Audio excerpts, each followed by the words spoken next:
তোমরা যখন কোনো মেকআপ আর্টিস্ট বুক করছো নিশ্চয়ই তাদের কাজ দেখে তাদেরকে বুক করছো, সুতরাং তোমাদেরও নিশ্চয়ই একটা ধারণা থাকে যে কে কীরকম সাজায়। দেখো, মেকআপ আর্টিস্টরা যেহেতু অনেক ফেসের ওপর কাজ করে, সেক্ষেত্রে তাদেরও কিন্তু একটা অভিজ্ঞতা থাকে যে কাকে কীরকমভাবে ভালো লাগবে, কার ফেসে, কার আইজে, কার চুলে কীরকম কী ভাল লাগবে। সো আজকে তোমাদের সে সম্পর্কে কিছু কথাই শেয়ার করবো। Hello everyone, welcome back again Saheli's মেকওভারের আর একটা মেকআপ ব্লগে।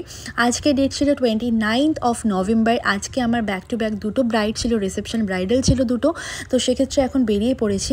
দেখো অলমোস্ট বাজে 2:47। আমার ফার্স্ট ব্রাইড হচ্ছে টিনা, যার আগের বিয়ের লুকটা তোমাদের সঙ্গে আমি শেয়ার করেছিলাম, সেটাতে তোমরা অনেক অনেক ভালোবাসা দিয়েছো।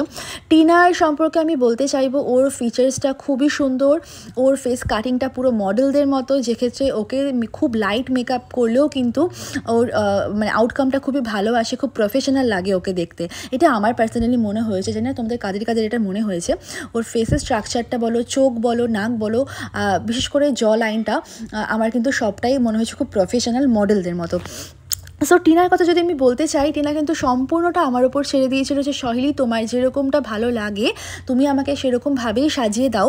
ওর কিন্তু কোনো আলাদাভাবে কোনো রিকোয়ারমেন্টস ছিল না। আর তোমরা ওর বিয়ের দিনের লুকটাতে এত এত ভালোবাসা দিয়েছো, ইভেন ওর বাড়ির লোক থেকে শুরু করে ও আমাকে এত সুন্দর রিভিউ দিয়েছে যে সহেলির প্রতিটা মানুষ বলেছে খুব ভালো লেগেছে দেখতে, খুব ভালো লাগছে দেখতে। তো এগুলোই কিন্তু সবথেকে বড় বিষয়। দেখো অ্যাকচুয়ালি যখন তোমরা কাউকে বুক করছো, তাদের কাজ দেখছো, তারা ফেসবুকে, দেখো এখন সোশ্যাল মিডিয়াতে সবাই অ্যাক্টিভ, সবাই এখন সব কিছু পোস্ট করছে, তো তাদের কাজ দেখেই কিন্তু তোমরা তাদেরকে বুক করছো।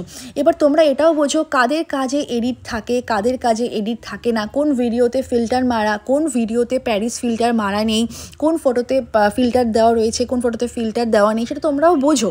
তোমরা সেটা বুঝে শুনেই সবাইকে বুক করো। তো সেক্ষেত্রে যদি তোমরা কাউকে বুক করে থাকো, তার উপর কিছুটা ছেড়ে দেওয়া উচিত কখনো কখনো। তো আজকে টিনা আমাকে বলেছিল আজকেও সেম যে সরি তোমার যেটা পছন্দ হয় তুমি সেরকমভাবে আমাকে করে দাও। আমি ওকে এটা বলেছিলাম যে আজকে আমি তোমার উপর একটা স্মোকি লুক করব। তো ওর ইচ্ছে ছিল একটু চুল এক্সটেনশন দেওয়ার, কার্ল এক্সটেনশন, বাট সেটা ও অ্যারেঞ্জ করতে পারেনি আর আমার পক্ষেও সম্ভব হয়নি। তো যে কারণে ওটা আজকে আমরা স্কিপ করে যাই। আর দেখো আজকে আমি ওকে একটা স্মোকি লুক দিয়েছি, বলেছিলাম স্মোকির মধ্যে হালকা আমি শিমেরি রাখবো, তোমার চোখেটাকে দেখতে খুব বেশি ভালো লাগবে। আর ও এই লুকটাতে খুব বেশি খুশি হয়েছে, সবাই বলেছে খুব ভালো লেগেছে। তো সেক্ষেত্রে ওকে সাজিয়ে আমারও খুব ভালো লেগেছে। আর লেন্সটা অ্যাকচুয়ালি আমাদের বেস মেকআপটা হয়ে যাওয়ার পর মনে পড়েছে লেন্স পরাতে হবে, যেহেতু আগের দিনও লেন্স পরেনি, আমি একদমই ভুলে গেছিলাম। তো সেক্ষেত্রে পরে লেন্সটা পরানোর সময় টুপুস করে চোখ থেকে জল পড়েছে, বাট মেকআপ কিন্তু ওখান থেকে একটুখানিও সরেনি।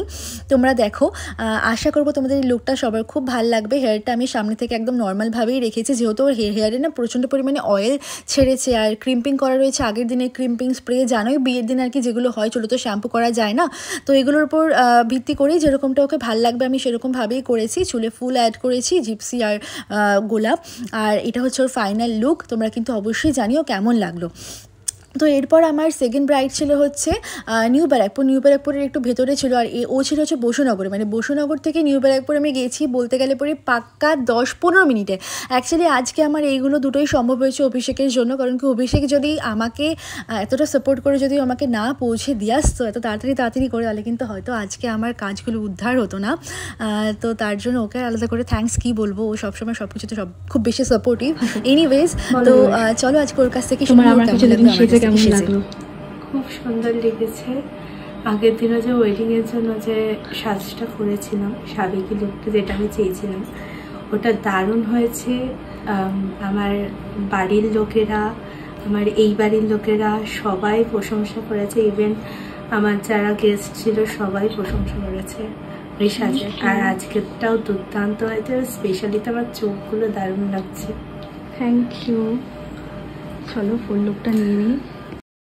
তো শুনতে পেলেও রিভিউটা দেখো, এখন বাজে 4:54 আর অভিষেক চলে এসছে। এখন আমরা এখান থেকে বেরিয়ে পড়বো, আর আমরা চলেও এসেছি 4:54-তে বেরিয়ে 5টা 8টা না 9-এর মধ্যে পৌঁছে গেছি আমরা নিউ ব্যারাকপুর, তো অনেকটা ভেতরে।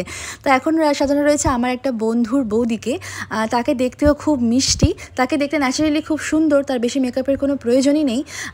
তো ও আমাকে খুব ভালো করে ইনস্ট্রাকশন করে দিয়েছিল যে ওর কী কী লাগবে, মানে ও কীরকমভাবে সাজতে চায়। আর আমি ওকে বলেছিলাম যে তুমি আমার উপর ছেড়ে দাও খানিকটা, আমি তোমাকে তোমার মানে তোমার ফিচার্স অনুযায়ী আমি তোমাকে সেরকমভাবেই বেস্টভাবে সাজানোর চেষ্টা করব। তো সেরকমভাবে ফেস মেকআপটা সম্পূর্ণ আমার উপরই ছেড়ে দিয়েছিল। আর একটা কথা আমি তোমাদেরকে সবসময় বলবো, যাদের খুব ড্রাই স্কিন হয় না, ইভেন ড্রাই স্কিন বাদ দাও, যাদের চোখের তলায় একটা ক্রিজ লাইন থাকে, স্মাইল লাইনে যাদের ক্রিজ হয়, আফটার এ সার্টেন টাইম সেটা কিন্তু আমার হবেই। এটা কিন্তু পৃথিবীর এখনও পর্যন্ত কোনো মেকআপ প্রোডাক্ট নেই যেটা এটাকে আটকাতে পারে। সো এটা আমার সবার কাছে একটা কথা বলার, যে তোমরা প্লিজ এগুলো নিয়ে একটু নলেজ রাখো, তাহলে আশা করবো তোমাদের সাথে আমাদের কাজ করতে খুব বেশি সুবিধা হবে এবং ভালো লাগবে।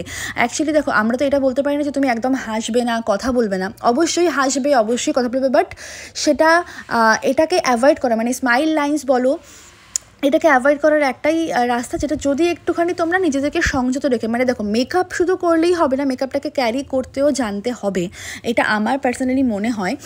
তো সেক্ষেত্রে আমি ওকে মানে ওর যেটা আমি বুঝতে পেরেছি যে ওর স্মাইল লাইন ছিল, আর যতক্ষণ আমি ছিলাম ততক্ষণ হয়তো স্মাইল লাইনে কোনোরকমভাবে কোনো প্রবলেম হয়নি, but after a certain time এটা হতে পারে। তো সেক্ষেত্রে তোমাদেরকে আমি বলে দিলাম এটা।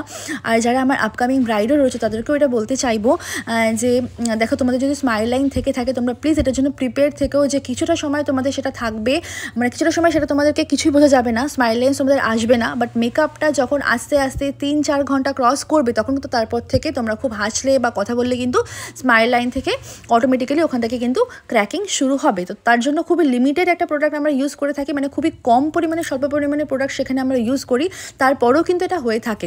তো আজকে মেকআপটা আমি আমার চয়েস মতো করেছিলাম, বাট হেয়ার স্টাইলটা ব্রাইড বলেছিল তার চয়েস মতো, মানে তার পছন্দ মতো করতে, তা না হলে হয়তো আমি ওকে সামনে থেকে কার্ল করে দেন আমি ওকে লাইন্স করে দিতাম হেয়ারে পার্টিং করে, যেটা হয়তো দেখতে আরও বেশি ভালো লাগতো।